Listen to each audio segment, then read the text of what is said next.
Hey everyone, welcome back to the channel. Today, we're diving into a story about something almost everyone in America carries, a piece of plastic that transformed our relationship with money, the credit card. Before its invention, transactions were largely cash-based or relied on cumbersome store credit accounts. Imagine a world where every purchase required physical money or a complex ledger entry at each individual merchant.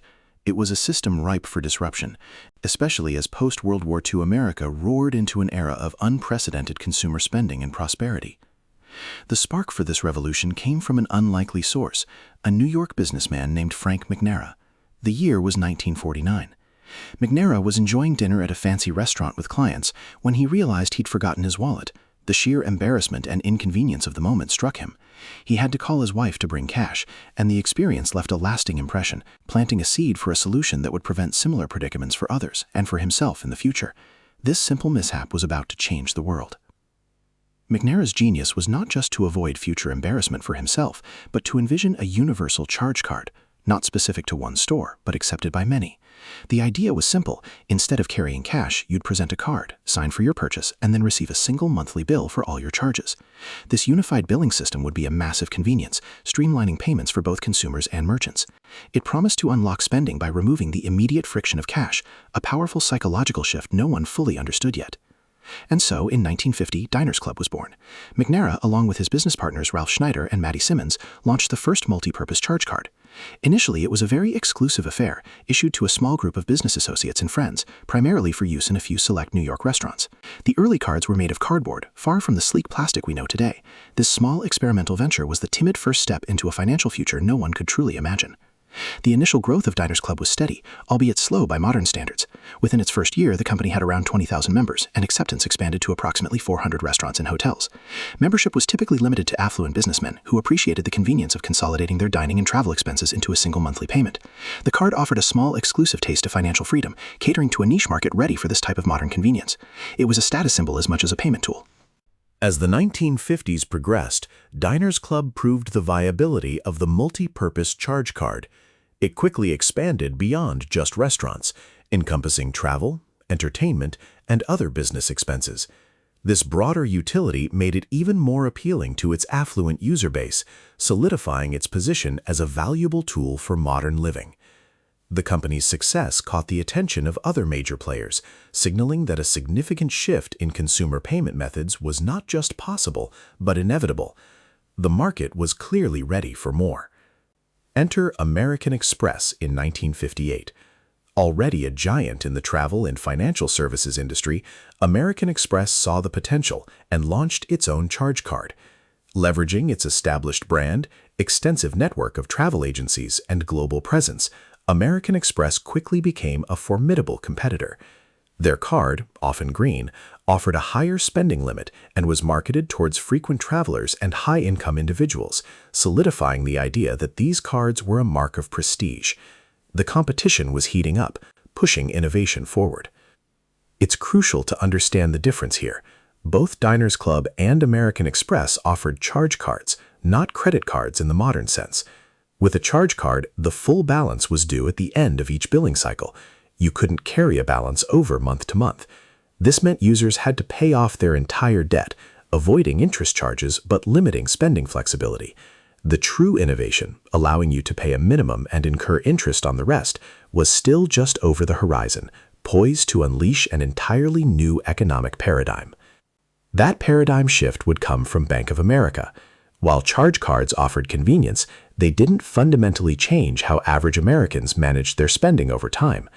Bank of America, a massive institution with a focus on retail banking, recognized an even bigger opportunity, a card that would allow consumers to revolve their debt, paying only a portion of their balance each month while incurring interest on the remainder. This concept of revolving credit would be the true engine of the modern consumer economy, and its impact would be enormous. In 1958, Bank of America launched its own credit card, BankAmericard. At the helm of this ambitious project was Joseph Williams, a bold and visionary executive. Unlike the exclusive charge cards, BankAmericard was designed for the average consumer. This meant taking a much larger risk, but also aiming for a vastly bigger market. The stakes were incredibly high. This was not merely an incremental improvement, it was a fundamental reimagining of consumer finance, a gamble on the spending habits of an entire nation. To kickstart adoption, Williams initiated what became known as the Fresno Drop. In September of 1958, Bank of America mailed 60,000 unsolicited BankAmericards to residents of Fresno, California. This audacious, almost reckless strategy bypassed traditional application processes, simply putting cards directly into people's hands. The idea was to create instant market saturation, forcing merchants to accept the card. It was a risky move, a grand experiment that would either revolutionize banking or become a spectacular failure. The world watched, perhaps unknowingly. The immediate aftermath of the Fresno Drop was chaotic. While some residents happily used their new cards, many others were confused, skeptical, or even saw them as an invitation to fraud. The lack of proper vetting led to widespread delinquencies and a significant spike in card fraud as cards fell into the wrong hands. It was a public relations nightmare and a financial drain for Bank of America.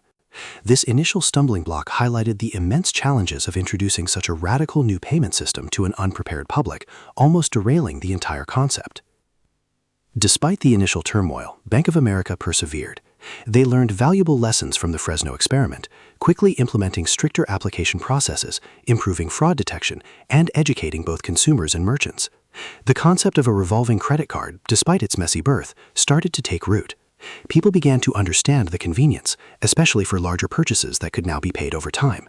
The groundwork for a massive shift in consumer finance was slowly, painstakingly being laid, one improved process at a time. The success of BankAmericard, even with its initial hurdles, spurred other banks to develop their own credit card programs. However, a major problem arose. Each bank's card was only accepted by merchants that had a relationship with that specific bank. This created a fragmented market, limiting the utility and widespread adoption that was necessary for true success. Consumers wouldn't carry dozens of cards, and merchants didn't want to manage accounts with every bank. A bigger, interconnected vision was needed for the plastic revolution to truly take hold. The solution to this fragmentation emerged in 1966 with the formation of the Interbank Card Association. This collaborative effort allowed participating banks to issue their own versions of a shared card, initially branded as MasterCharge. The key was that a MasterCharge card issued by one bank would be accepted by any merchant who displayed the MasterCharge logo, regardless of which bank processed their transactions. This was a crucial step towards creating truly universal payment networks, something taken for granted today. This network effect was transformative. The more banks that joined, the more merchants accepted the card. The more merchants accepted it, the more consumers wanted it. Mastercharge quickly became a formidable competitor to BankAmericard. The battle for market dominance fueled innovation and expansion, rapidly pushing credit cards into the mainstream. It was a classic example of how collaboration, even among competitors, can accelerate the growth of an entirely new industry. The infrastructure for plastic money was steadily falling into place. In 1976, Bank of America spun off its BankAmericard operation, transforming it into Visa International. This strategic move allowed Visa to become an independent global payment network, owned by its member banks, much like Mastercharge. This transformation enabled both Visa and Mastercharge to transcend their origins as individual bank products and evolve into powerful, internationally recognized brands, driving standardization and unprecedented reach across the globe. The race to be the world's leading payment system was officially on, changing millions of lives. Similarly, Mastercharge officially rebranded as Mastercard in 1979, solidifying its global ambitions and competitive stance against Visa. These two giants, born from the initial struggles and innovations of the 1950s, would go on to dominate the world of electronic payments. Their fierce competition and continuous expansion would make plastic money ubiquitous, profoundly altering how goods and services are exchanged across nearly every border. It was a truly global financial transformation, originating from that forgotten wallet. Throughout the 1970s and 80s, credit card usage exploded. The convenience of instant purchasing power, coupled with the flexibility of revolving credit, proved irresistible to consumers. Credit cards became essential tools for everything from everyday purchases to emergencies, and even became a key driver of economic growth by facilitating consumer spending. The sound of a credit card swiping became the soundtrack to modern commerce, a seamless process that had been painstakingly built over decades, now ingrained in daily life. This revolution, however, came with a significant caveat: the dramatic rise of consumer debt. While offering unparalleled convenience, the ease of access to credit also made it easier for individuals to spend beyond their means. Minimum payments and compounding interest meant that balances could quickly grow, trapping many in a cycle of debt. The very mechanism designed to unlock spending also created a new kind of financial burden for millions of Americans, a hidden cost beneath the shiny surface of convenience and instant gratification. As credit card debt became a more widespread issue, regulatory bodies began to step in. Laws were introduced to protect consumers, requiring clearer disclosure of interest rates, fees, and payment terms. These regulations aimed to strike a balance between promoting consumer choice and preventing predatory lending practices. The legal and ethical landscape around credit cards continues to evolve, reflecting the ongoing societal challenge of managing the enormous power and pervasive influence of plastic money in our daily lives. Today, credit cards are virtually indispensable in modern life. From online shopping to international travel, they facilitate billions of transactions every day. They have spawned entire industries, driven technological innovation in payment systems, and profoundly influenced global commerce. The simple plastic card in your wallet is a testament to an audacious idea born from a moment of embarrassment, evolving into a complex financial instrument that underpins much of the world's economy, a journey stretching over 70 years. The story of the credit card is a powerful lesson in financial history. It demonstrates how a single, seemingly minor inconvenience can spark an innovation with world-altering consequences. It highlights the delicate balance between enabling economic growth and managing the inevitable challenges that arise from new financial tools. The plastic revolution fundamentally reshaped consumer behavior, redefined convenience, and inextricably linked individual financial well-being to a complex system of credit and debt, forever altering the landscape of wealth. From a forgotten wallet to a global financial behemoth, the journey of the credit card is a testament to human ingenuity, risk-taking, and the relentless drive to simplify transactions. Yet its legacy is dual-edged: immense convenience paired with the pervasive burden of debt. It proves that every groundbreaking financial innovation, while solving one set of problems, invariably creates new ones that reshape societies and individual lives in ways its inventors could scarcely imagine. This is the enduring truth of the plastic revolution.